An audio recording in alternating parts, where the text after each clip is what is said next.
இது ஃபர்ஸ்ட் மலேசியாவின் செய்திகள் உங்களுக்காக.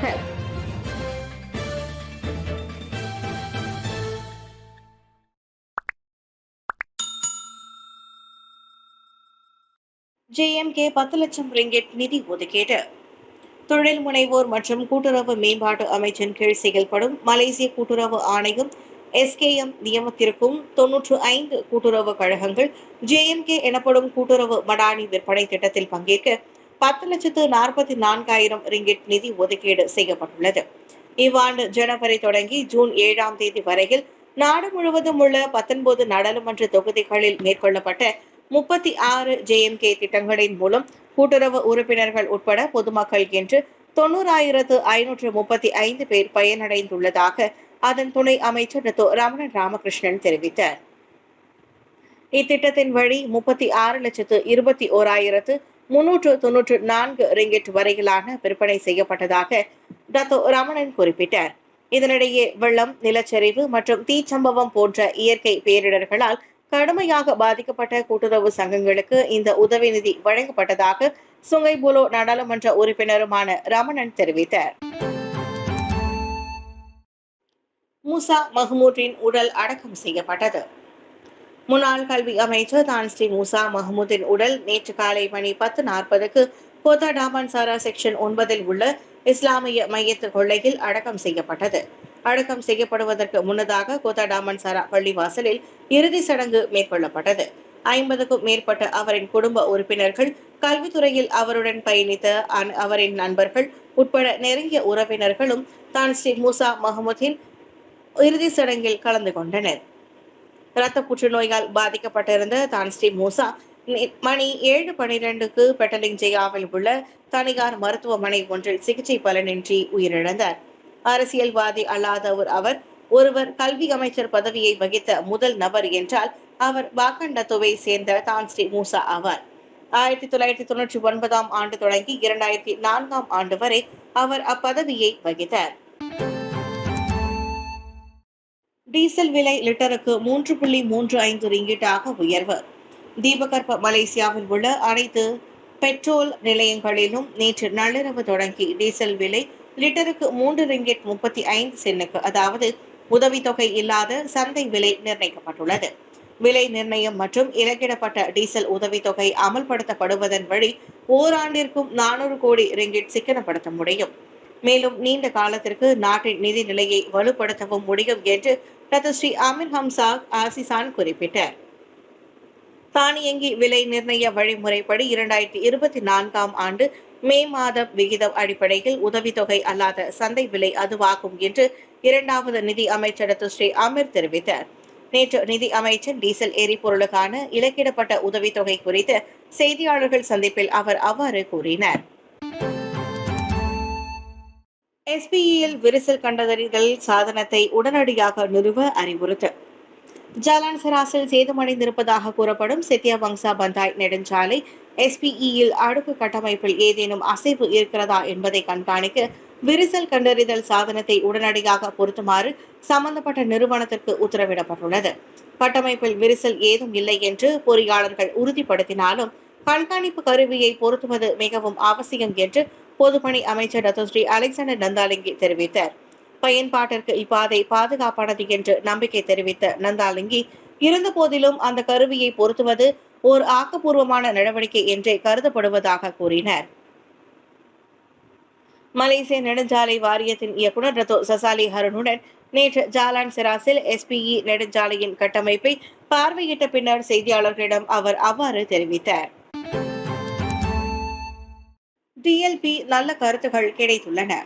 பினாங்கில் உள்ள சில பள்ளிகளில் இருமொழி பாடத்திட்டம் DLP நிர்வகிப்பு பிரச்சினை தொடர்பாக சம்பந்தப்பட்ட அனைத்து தரப்பினருடனான சந்திப்பில் அம்மாநில கல்வித்துறைக்கு நல்ல கருத்துகள் கிடைத்துள்ளன. மலாய் மொழியை நிலைநிறுத்தும் மற்றும் ஆங்கில மொழியை வலுப்படுத்தும் கொள்கை தொடர்பில் அனைத்து தரப்பினரும் இது குறித்த வழிகாட்டியை பின்பற்றி அதற்கு இணக்கங்கள் தெரிய வேண்டியதன் அவசியத்தை புரிந்து கொள்ளும் நோக்கத்தில் இச்சந்திப்பு நடத்தப்பட்டதாக கல்வி அமைச்சர் ஃபட்டினா சிட்டே குறிப்பிட்டார். அறிவியல் மற்றும் கணித பாடத்தில் DLPயின் தொடக்க கட்ட நோக்கத்தை மீண்டும் முன்னிறுத்தி பெற்றோர்களின் விருப்பத்திற்கு மதிப்பளிக்குமாறு பினாங்கில் உள்ள 11 தேசிய இடைநிலை பள்ளிகள் மற்றும் சீன இடைநிலை பள்ளிகளின் பெற்றோர் ஆசிரியர் சங்கங்களின் பள்ளி வாரியமும் கல்வி அமைச்சை கேட்டுக் கொண்டிருப்பது குறித்து விவரிக்கையில் அவர் அவ்வாறு கூறினார். மற்றொரு நிலவரத்தில், மாணவருக்கு வெயிலில் 3 மணி நேரம் தண்டனை வழங்கியதாக நம்பப்படும் விவகாரத்தில் பள்ளி தரப்பு மற்றும் ஆசிரியருக்கு எதிராக கல்வி அமைச்சு நிர்ணயித்த செயல்பாட்டு தர விதிமுறை SOPயை பின்பற்றி கல்வித்துறை விசாரணை மேற்கொண்டு வருவதாக பட்டினா தெரிவித்தார். இச்சம்பவத்தை தொடர்ந்து சம்பந்தப்பட்ட மாணவனுக்கு வெப்ப பக்கவாதம் மற்றும் நரம்பு பிரச்சனை ஏற்பட்டதோடு சுகாதார பிரச்சனை காரணமாக மாற்றுத்திறனாளியாக அவரை மதிப்பிட கடிதம் வழங்கப்பட்டிருக்கிறது என்று அம்மாணவனின் தாயார் கூறியிருந்ததை ஊடகங்கள் செய்தி வெளியிட்டிருந்தன. 6 பெர்ஜத்து உறுப்பினர்களின் நிலையை மக்களவைத் தலைவரால் தீர்மானிக்க முடியும். பெர்ஜத்து கட்சியில் இருந்து நீக்கப்பட்ட 6 நாடாளுமன்ற உறுப்பினர்களின் நிலை குறித்து கேள்விகள் எழுந்துள்ள நிலையில் அவர்கள் தங்களின் இருக்கையை காலி செய்ய வேண்டுமா இல்லையா என்பதை மக்களவைத் தலைவர் தான்ஸ்ரீ ஜஹாரி அப்துல் மட்டுமே தீர்மானிக்க முடியும் என்று மக்களவை உதவித் தலைவர் டத்தோ ரம்லி முகமது நோர் தெரிவித்திருக்கிறார். இது தொடர்பாக மக்களவைத் தலைவரின் முடிவு குறித்து மனநிறைவு கொள்ளாத தரப்பினர் நீதிமன்றத்தை நாடலாம் என்று டத்தோ ரம்லி முகமது நோர் விவரித்தார். அது குறித்து அறிவிக்க சபாநாயகர் மிகவும் தகுதியான நபர். ஏனென்றால் சட்டங்கள் மற்றும் விதிமுறைகள் அடிப்படையில் இருக்கை காலியாக உள்ளதா இல்லையா என்பதை தீர்மானிப்பது சபாநாயகரின் முழு அதிகாரம் என்றார் அவர். பெர்ஜத்து கட்சியை சேர்ந்த 6 நாடாளுமன்ற உறுப்பினர்கள் நீக்கப்படுவதாக அதன் இளைஞர் பிரிவு தலைவர் வான் அகமது ஃபெசால் வான் கமால் அண்மையில் தெரிவித்திருந்தார். புகிட் காந்தாங் நாடாளுமன்ற உறுப்பினர் Datuk Syed Abu Hussin Abdul Gua Musang நாடாளுமன்ற உறுப்பினர் முகமது அசிசி அபுனை, ஜெரி நாடாளுமன்ற உறுப்பினர் சஹாரி கெச்சிக், கோலா கன்சார் நாடாளுமன்ற உறுப்பினர் டத்தோ இஸ்கந்தார் சுல்கைனின் அப்துல் காலிட், லாபுமான் நாடாளுமன்ற உறுப்பினர் ஷுஹைலி அப்துல் ரஹ்மான் மற்றும் சிலாட் கிலான் நாடாளுமன்ற உறுப்பினர் டத்தோ அப்துல் ரஷீத் அசாரி ஆகியோர் மே 31ஆம் தேதி கட்சியில் இருந்து உடனடியாக நீக்கப்பட்டனர். மருத்துவமனையில் அனுமதிக்கப்பட்டார் ஹைத்தி பிரதமர். பிரதமராக தேர்ந்தெடுக்கப்பட்ட சில நாட்களிலேயே ஹைத்தி பிரதமர் கேரி கோனில் அந்நாட்டின் தலைநகர் போர்ட் ஓ பிரின்ஸில் உள்ள மருத்துவமனையில் அனுமதிக்கப்பட்டுள்ளார். கோனில் மருத்துவமனையில் அனுமதிக்கப்பட்டதற்கான காரணம் குறித்து உடனடியாக தெரிவிக்கப்படவில்லை. கடந்த ஒரு வாரமாக எதிர்நோக்கிய வேலை வலுவினால் கோனிலின் உடலில் பாதிப்பு ஏற்பட்டதாக பிரதமர் அலுவலகம் வெளியிட்ட ஒரு அறிக்கையில் குறிப்பிடப்பட்டுள்ளது. அவரின் உடல்நிலை தற்போது சீராக இருப்பதாக மட்டுமே அவ்வறிக்கையில் தெரிவிக்கப்பட்டுள்ளது. மேலும் அவரை மருத்துவமனையில் சென்று கண்டவர்களுக்கும் கோனில் விரைவில் குணமடைய வாழ்த்து தெரிவித்தவர்களுக்கும் நன்றி கூறப்பட்டிருந்தது.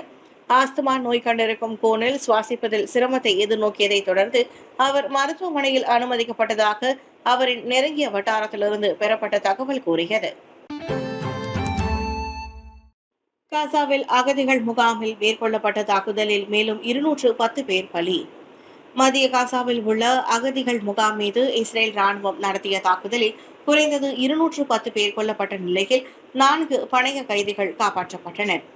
அல் நுஸ்ரத் முகாமில் இஸ்ரேலிய ராணுவம் மேற்கொண்ட தாக்குதலினால் பலியானவர்களின் எண்ணிக்கை 210ஆக உயர்ந்ததாகவும் 400க்கும் அதிகமானவர்கள் காயமடைந்ததாகவும் ஹமாஸ் தரப்பின் செய்தித்தளம் கூறியுள்ளது.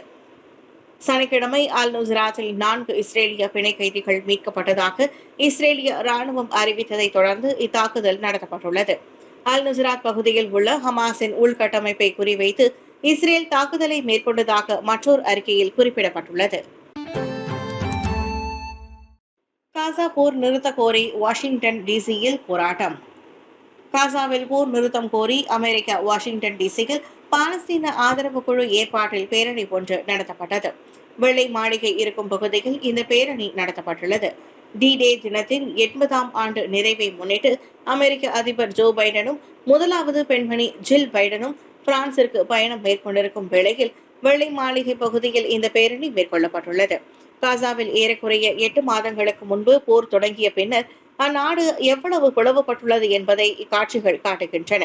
மத்திய காசாவில் இஸ்ரேல் மேற்கொண்ட வான்வழி தாக்குதலில் குறைந்தது 200 பேர் உயிரிழந்த சம்பவத்தை தொடர்ந்து இப்பேரணி நடத்தப்பட்டது. குமுறிக் கொண்டிருந்த எரிமலை வெடித்து அதன் குழம்புகள் சாலையில் வழிந்தோடின. ஐஸ்லாந்தில் குமுறிக் கொண்டிருந்த எரிமலையில் இருந்து வெளியேறிய குழம்புகள் கடற்கரை நகரமான கிரின்டாவிக் மற்றும் அந்நாட்டின் மிகவும் புகழ்பெற்ற சுற்றுலா தலங்களில் ஒன்றான ப்ளூ லகூனுக்கு செல்லும் சாலைகளை சூழ்ந்தன. மே 29 நிகழ்ந்த வெடிப்பு சம்பவத்திற்கு பின்னர் அந்த எரிமலை சீராகவே இருந்து வந்தது. 800 ஆண்டுகளுக்கு பின்னர் அந்த எரிமலை கடந்த ஆண்டு டிசம்பர் மாதம் மீண்டும் குமுறத் தொடங்கியது. பின்னர் மே 29ஆம் தேதி அந்த எரிமலை 5வது முறையாக வெடித்ததோடு இதுவரை அதுவே மிகவும் சக்தி வாய்ந்த வெடிப்பு சம்பவமாகவும் கூறப்படுகிறது. 3.5 கிலோமீட்டர் நீளத்திற்கு அதன் குழம்புகள் வெளியேறினாலும் அதன் குமுறல் கட்டம் கட்டமாக குறைந்து பின்னர் சீரானது. இந்நிலையில் இதற்கு முன்னர் ஏற்பட்ட இரு வெடிப்புகளை காட்டிலும் இம்முறை இந்த எரிமலையின் குழம்பு கணிசமாக குறைந்து வருவதாக அதை கண்காணித்து வரும் அதிகாரிகள் கூறினர். நகரிலிருந்து சில கிலோமீட்டர் தூரத்தில் உள்ள சம்பந்தப்பட்ட சாலை இவ்வாண்டு பிப்ரவரி மற்றும் மார்ச் மாதங்களில் பழுது பார்க்கப்பட்டு மீண்டும் திறக்கப்பட்டன. எரிமலை குழம்பினால் உடனடி ஆபத்து இருப்பதாக கருதப்படாததால் கிரின்டாவிக்கில் வசிப்பவர்கள் அங்கிருந்து வெளியேறுவதற்கான உத்தரவு பிறப்பிக்கப்படவில்லை.